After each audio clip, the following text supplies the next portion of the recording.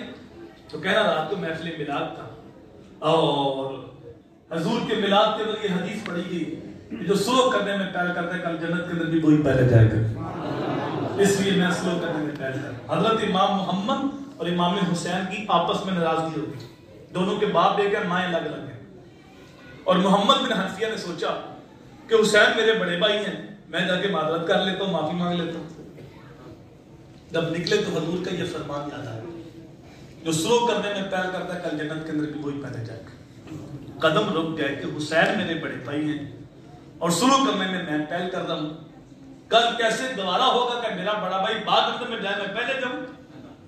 واپس آ گئے، رکا لکھا بھائی حسین میں تو آپ کو منانے کے لیے آ رہا تھا، لیکن حضور کا فرمان یاد آیا، جو سلو کرنے میں پہل کرتا ہے کل جنت بھی وہ پہلے جائے گا۔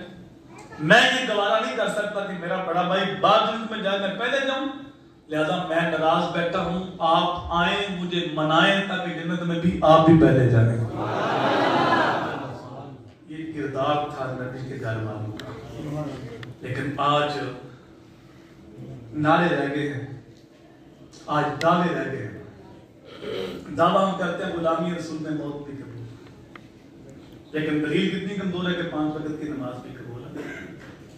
کاش ماں باپ بتاتے کہ بیٹا فرض اتنا ہے، 10 محرم تھی، کربل کا میدان تھا اور 30 لوگ شہید ہو گئے تھے، اور حسین اتنے عجیب کہ ڈبہ بردار سے کہہ رہے تھے شمر سے کو جنگ روک میں نے نماز پڑھنی۔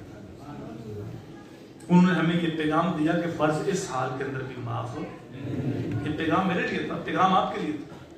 اگر وہ نماز نہ پڑھتے ان کی عظمت میں کوئی کمی نہیں آنی تھی، جنت کے جوانوں کے سردار، فیصلہ بچپن میں رب نے کر دیا، لیکن یہ پیغام ہمارے لیے تھا کہ آل نبی کا نام لینے والوں، محبت کے دعوے کرنے والوں، سبیلے لگانے والوں، نیازیں بانٹنے والوں، جلسے کرنے والوں، اپنی نمازوں میں آل نبی پہ درود پڑھنے والوں، دیکھو 30 لاشیں پڑے، حسین کو پھر بھی نماز کی فکر ہے، لیکن وہ بد نصیب لوگ جو اس نے کہا تم نماز نہ پڑھو تمہاری نماز نہیں ہوتی۔ تو امام صاحب نے یہ نہیں کہا مشکل وقت ہے چلو چھوڑو نماز، لڑو شہید ہو جاؤ، یہ نہیں کہا، بلکہ فرمایا آدھے ان کے سامنے جنگ کرو اور آدھے صفے بنا کے نماز پڑھو، آنے والوں کو خبر ہو کہ نماز اس حال کے اندر بھی معاف ہو۔ تو سب سے پہلے فرض، اس کے بعد واجب، اس کے بعد اور اس کے بعد ہم مستحب پہ زور دیتے ہیں، مستحب آگے آگے ہے، فرض پیچھے چلا گیا۔ تو ہم اپنی اصلاح کریں، اللہ تعالیٰ کی بارگاہ میں دعا ہے، کہے سنے جملے مالک اپنی بارگاہ میں قبول فرمائے کہ محمد سے وفا تم نے تو ہم تیرے، یہ جہاں چیز ہے کیا اللہ ہو قدم تیرے، ہم توفیق